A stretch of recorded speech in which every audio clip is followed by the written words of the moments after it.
Oh, he's nothing. He's a nothing. He's nothing there. You see?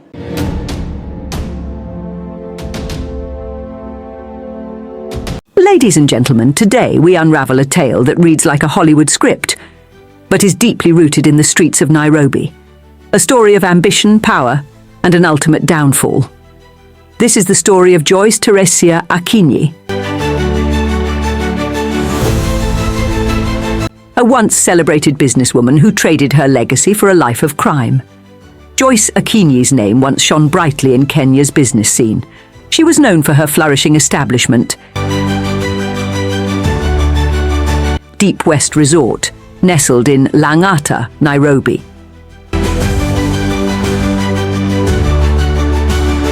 It was the go-to spot for locals seeking leisure and business tycoons sealing deals. But behind the glamour lay a dark and dangerous secret that would lead to her undoing.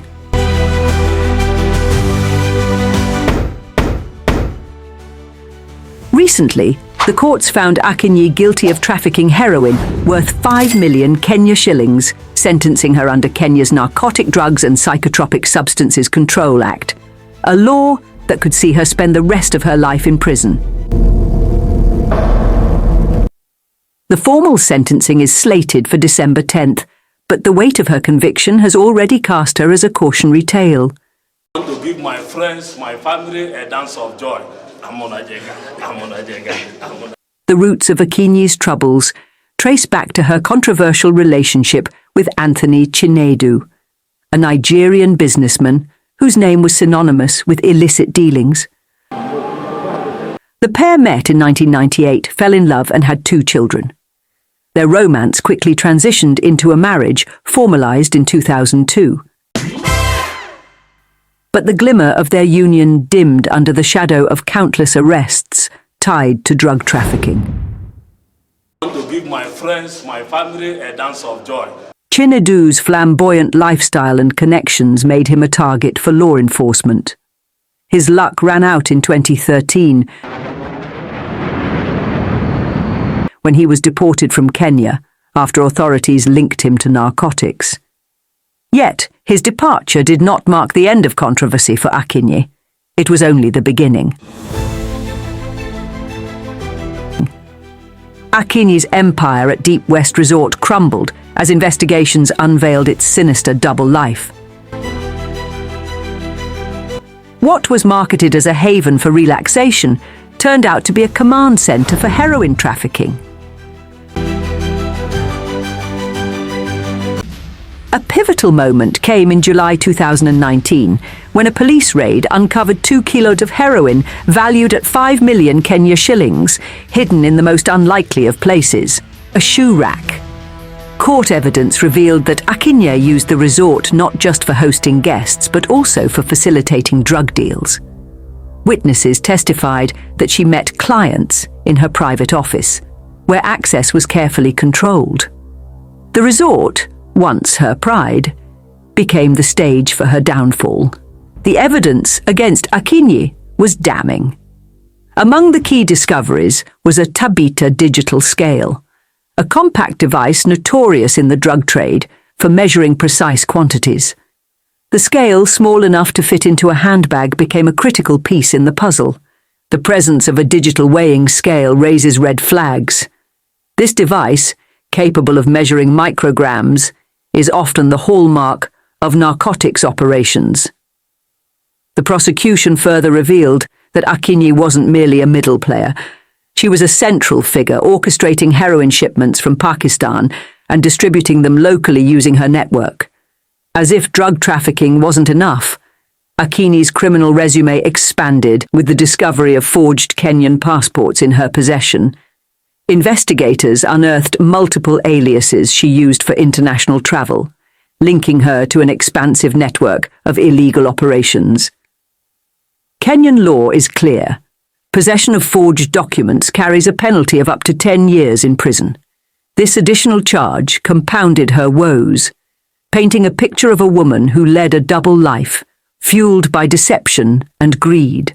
From the glittering lights of Deep West Resort to the stark walls of a prison cell, Akinyi's journey is a cautionary tale for anyone tempted by the lure of quick riches through crime.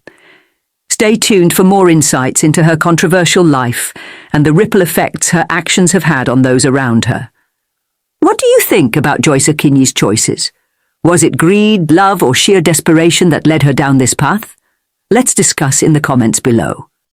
Ladies and gentlemen, as we reach the conclusion of this riveting tale of crime, deception, and ambition, the pieces of Joyce Akinyi's puzzle fall into place.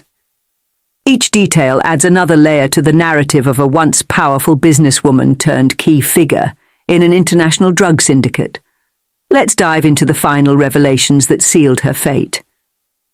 Akinyi's claim that the drugs were planted by enemies, among them her estranged husband Chinedu, and jealous rivals, was dismissed as baseless. The prosecution's arsenal included photographs of the drugs, a suitcase, and a black handbag found in the room, solidifying her role in the operation. Akinyi's legal troubles extended beyond drug trafficking to include her mastery of deception. One key piece of evidence was a passport in the name of Jacqueline Glory Achienquendo, which Akinyi claimed was left by a hotel guest. This defense was swiftly dismantled. Investigators revealed that the passport had been used for multiple international trips, painting a picture of Akinyi as a globe-trotting trafficker under various disguises. An East African passport in Akinyi's real name, 2 Congolese passports under the aliases Mape Marlene Kambura and Raha Eveline Kambere. Her co-conspirator, Perez Anyango, also used forged passports to travel extensively. Perez's movements between Dubai, Qatar, and Congo mirrored the syndicate's reach. Despite being on the run, her trail remains as incriminating as Akinyi's. Akinyi's downfall wasn't sudden. It was the culmination of years of suspicion and close calls. In 2008, she was arrested in New Delhi with former Budalangi MP Raphael Wanjala for possessing undeclared cash. The money, suspected to be for drug purchases, drew attention but resulted in no charges after diplomatic intervention. In 2013, she was arrested with Wanjala again, this time on the Nairobi-Namanga highway, with a suspicious white powder they claimed was maize flour. In 2019, the raid at her Deep West resort uncovered heroin, leading to her conviction. In 2021, she lost 2 luxury vehicles worth 20 million Kenya shillings to the state. Investigations revealed the cars were acquired using proceeds from drug trafficking. A deeper investigation revealed her wealth was built on a foundation of illegality. Deposits ranging from 60,000 million Kenya shillings to 20 million. Kenya shillings in her accounts could not be explained.